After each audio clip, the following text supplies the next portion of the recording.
Hello my friends, John LaRuffa here with another Unbiased unboxing. In this episode, we're going to take a look at this giant Lacerda game, Inventions, Evolution of Ideas. I've been looking forward to this one for quite some time. It hasn't been that long of a Kickstarter, it's just I'm excited about it. Let's go ahead and see what's inside. Okay folks, and as usual, please like and subscribe to my YouTube channel if you haven't already, and if you have, thank you so much for that support. I really do appreciate it. So the interesting box art, always from Tool. Love it, and I love the fact that I can see what's going on in the game from just looking at the back, which is nice. So this one is the upgraded pack and promo cards and all that stuff, because I did buy the Kickstarter. And many of you know I am mostly hit versus hit or miss with Vital's games. I've played almost all of them. I really like Weather Machine. I really like Kanban EV. I need to play On Mars again to see if I'm going to keep it or not, because that game's left me a little sour. I do really like, what's the other one? Lisboa. But I have sold some other ones of his. Didn't like the Escape. Was that Escape Plan? Didn't like Escape Plan that much. I ended up selling the one about the artwork. From a solo standpoint, it wasn't that great. Gallerist, that's what it was. So, I like some of them, not everyone, but they all definitely are true to form. And I've already read the rules for this game, and it definitely feels true to form like a Lacerda game, but it seems more approachable.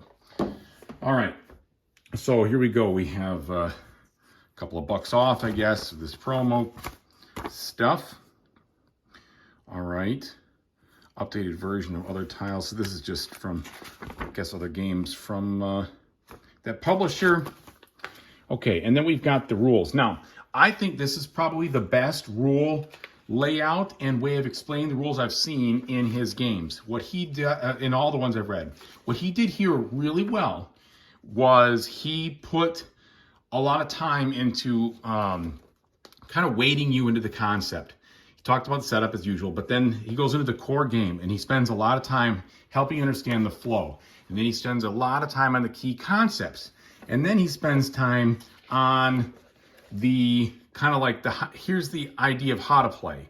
And finally, he goes into, okay, there's the steps, and then here's how you perform the actions. And then here's the actual actions. And then this is where it gets to the beef of what you're doing in the actions. So it takes 12 pages for you to get down to the actual actions of how to do the different things.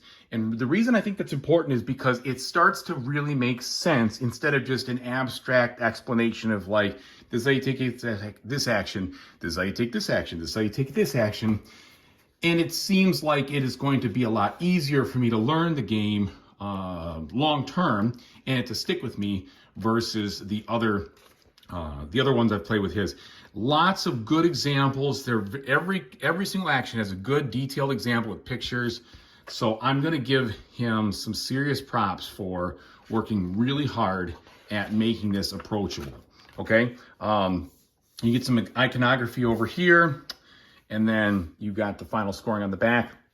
The solo mode has its own solo rules, and so far I haven't played them, but they seem approachable as well. You do have two different solo opponents that you kind of control with two different sets of actions, but they seem very straightforward. The one is quite straightforward, and the other one is straightforward, but it has enhancements to what they're doing. So I think that's going to be definitely doable.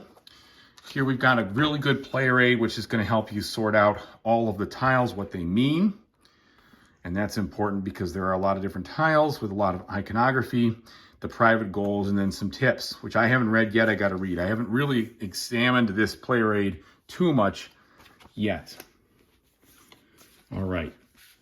And then you've got these right here, which are really important. This tells you how to do the steps of each action.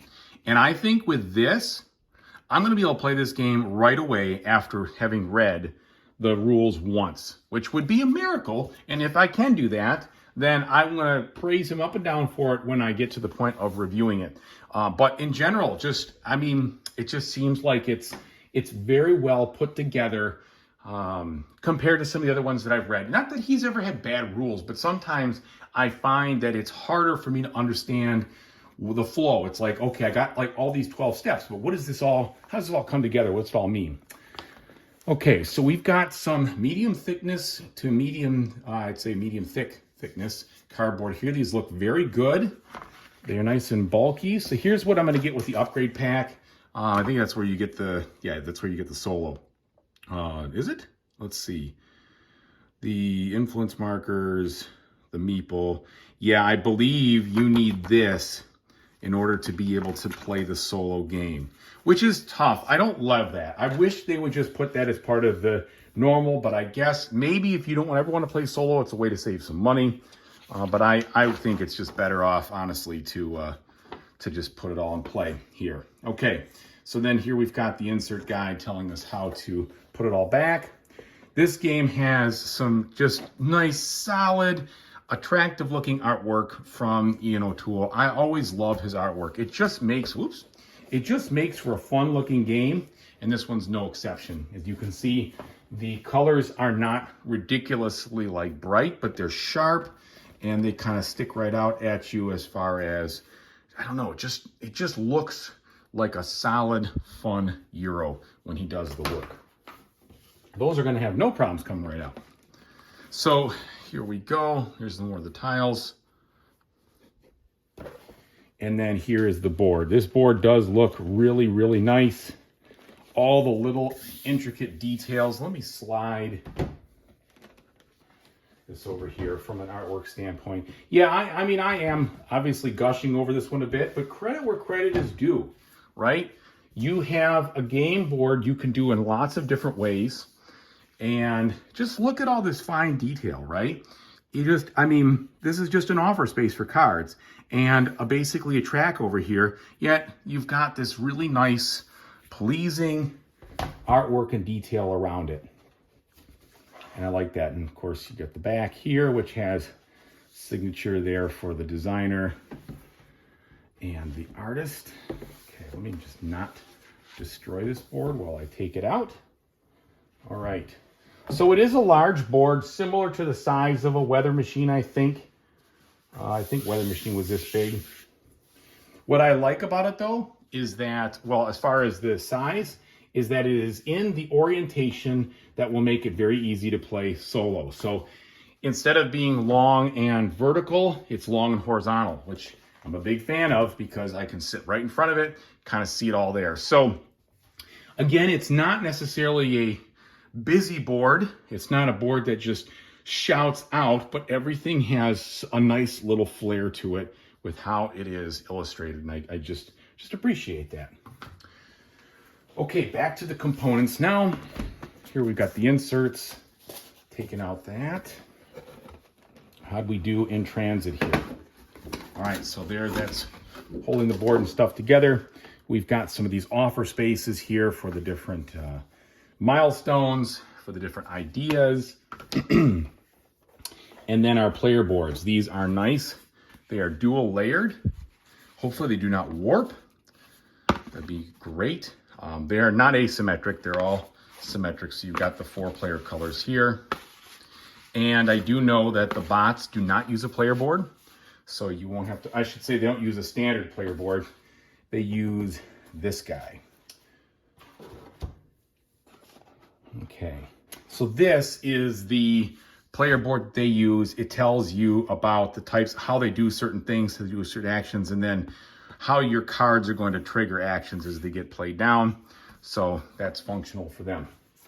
Okay, now we've got these components here. Let's see, is there anything below this? Yeah, of course there is. All right, so then this comes out, and now we have some cards.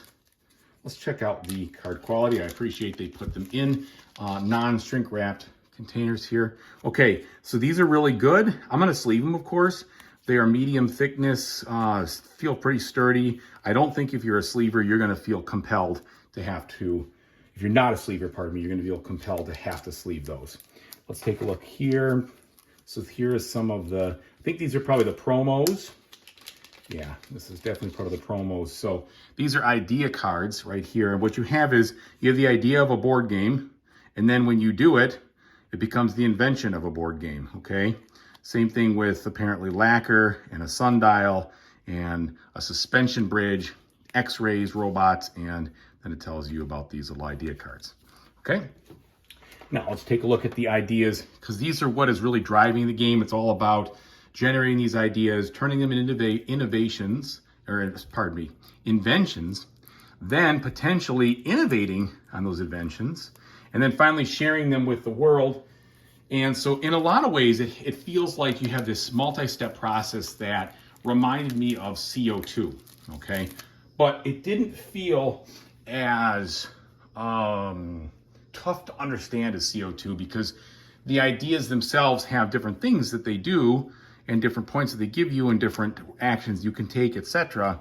But it wasn't like different power plants and different tracks and stuff. So it didn't feel like a retread. It just, I think it had to do with the fact that you present an idea, or you propose it. Yeah, you present an idea, then you make the invention, then you can improve it and innovate on it, and then you can share it. And doing all those things triggers different benefits. So you've got a whole bunch of those in here.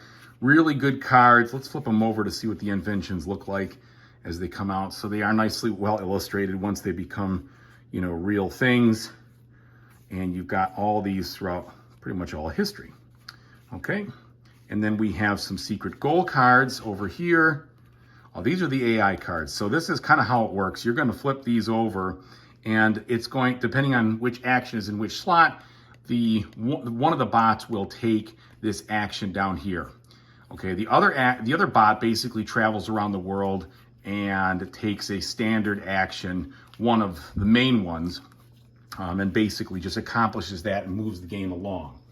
Okay, and I guess you have to use that bot if you're playing a two-player, because you have to have at least 3 players kind of moving the game along. So here we have the wooden components. They're nice, and they've got a silk screening to them. We've got some economic tokens.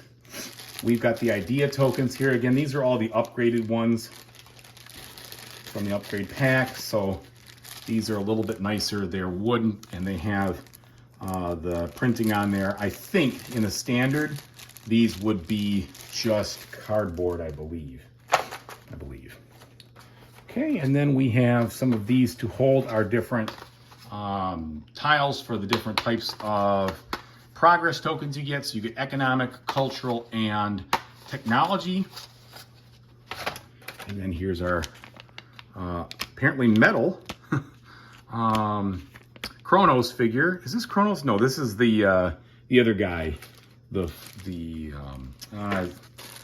Hephaestus, maybe? I think it's something like that.